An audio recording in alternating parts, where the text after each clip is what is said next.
உன் கைகளின் பிரயாசத்தை நீ சாப்பிடுவாய் என்று வேதவசனம் சொல்லுகிறது. அவர்களை வர்த்திக்க பண்ணுவேன் என்று கர்த்தர் சொல்லுகிறார். நான் உன்னை வெறுத்து விடவில்லை என்று கர்த்தர் சொல்லுகிறார். இன்றைக்கு கர்த்தர் நமக்கு தருகிற ஒரு வார்த்தை வார்த்தை வார்த்தை பிள்ளைகளுக்கு அடைக்கலம் கிடைக்கும் கிடைக்கும் கிடைக்கும்.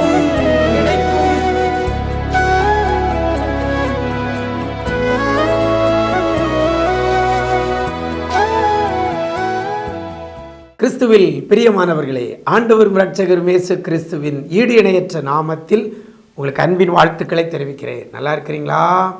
எல்லாரும் ஆண்டவர் கிருபையில நல்லா இருப்பீங்கன்னு கர்த்தருக்குள் நம்புகிறேன்.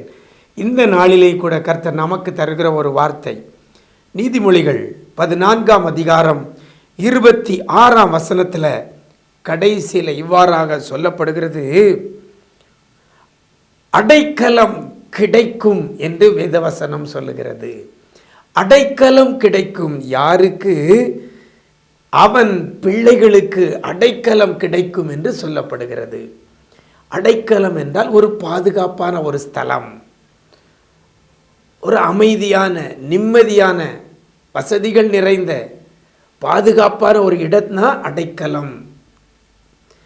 அடைக்கலம் கிடைக்கும் என்று சொல்லப்படுகிறது. ஒரு பாதுகாப்பு கிடைக்கும், ஒரு அரவணைப்பு கிடைக்கும், ஒரு மகிழ்ச்சி சமாதானம் கிடைக்கும். இது எல்லாம் சேர்ந்ததுதான் என்னது? அடைக்கலம்.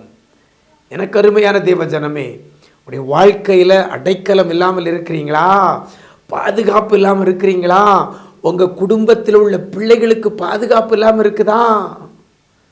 உங்கள் பிள்ளைகளுடைய காரியங்கள் எல்லாம் கேள்விக்குறியாக இருக்கிறதா?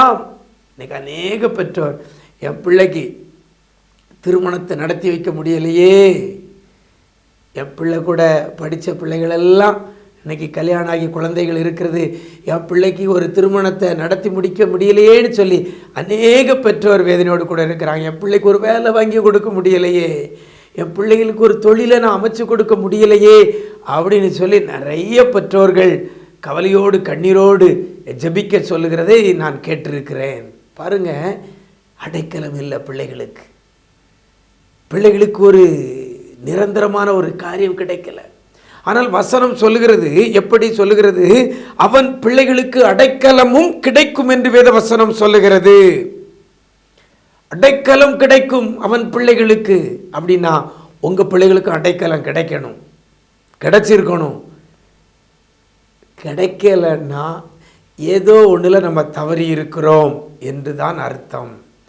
வேதவசனம் சொல்கிறது அவன் பிள்ளைகளுக்கு அடைக்கலம் கிடைக்கும் என்று சொல்லப்படுகிறது. அவன் யார் என்று சொல்லி பார்த்தால் அந்த வசனத்தில் ஆரம்பத்தில் சொல்லப்படுகிறது,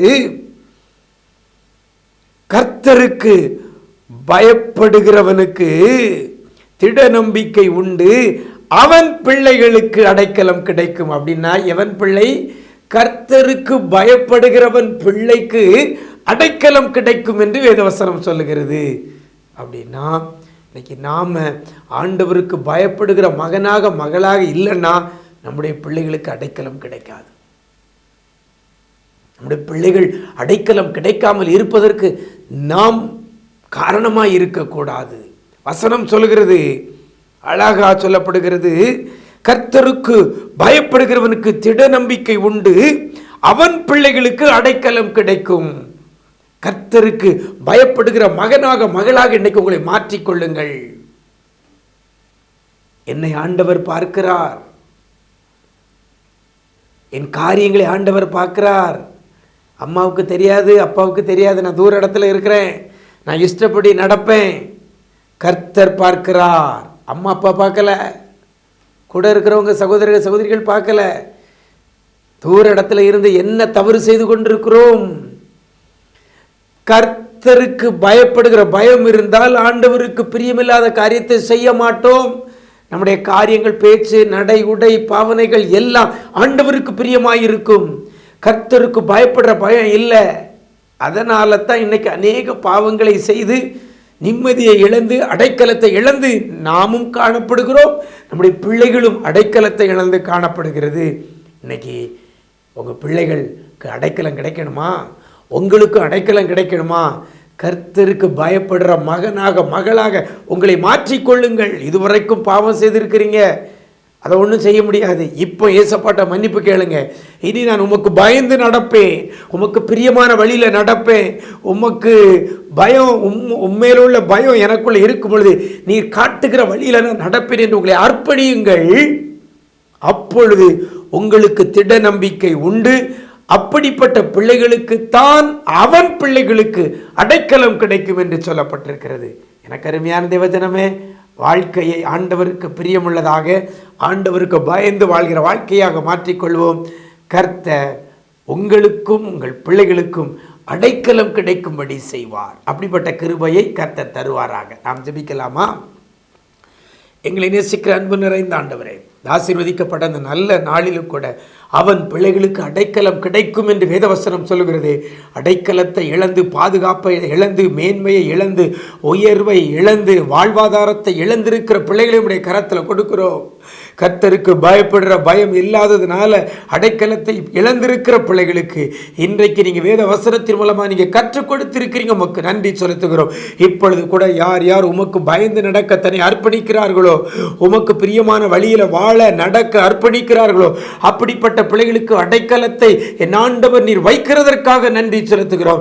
எல்லா காரியத்திலும் ஒரு பாதுகாப்பு, பிள்ளைகள் விரும்புகிற நன்மைகள், ஆசீர்வாதங்கள், மேன்மைகள், உயர்வுகளை என் ஆண்டவர் நீர் கொடுக்க போறதற்காக நன்றி செலுத்துகிறோம். இந்த நாள் முழுவதும் அப்படி பிரசன்னத்தில் மூடிக்கொள்ளுங்க. இன்று முதல் பிள்ளைகளுக்கு அடைக்கலத்தை கொடுத்து பிள்ளைகளை நீங்க ஆசீர்வதிக்க போறதற்காக நன்றி. நன்மை கிருபையும் தொடரட்டும். இதிலும் பெரிதானவைகளை காண உதவி செய்யுங்க. மீட்பர் இயேசுவின் மூலம் ஜெபிக்கிறோம் நல்ல பிதாவே. ஆமேன், ஆமேன். பிரியமானவர்களே, அவன் பிள்ளைகளுக்கு அடைக்கலம் கிடைக்கும். எவன் பிள்ளைகளுக்கு என்றால் கர்த்தருக்கு பயந்து நடக்கிறவனுக்கு என்று சொல்லப்பட்டிருக்கிறது.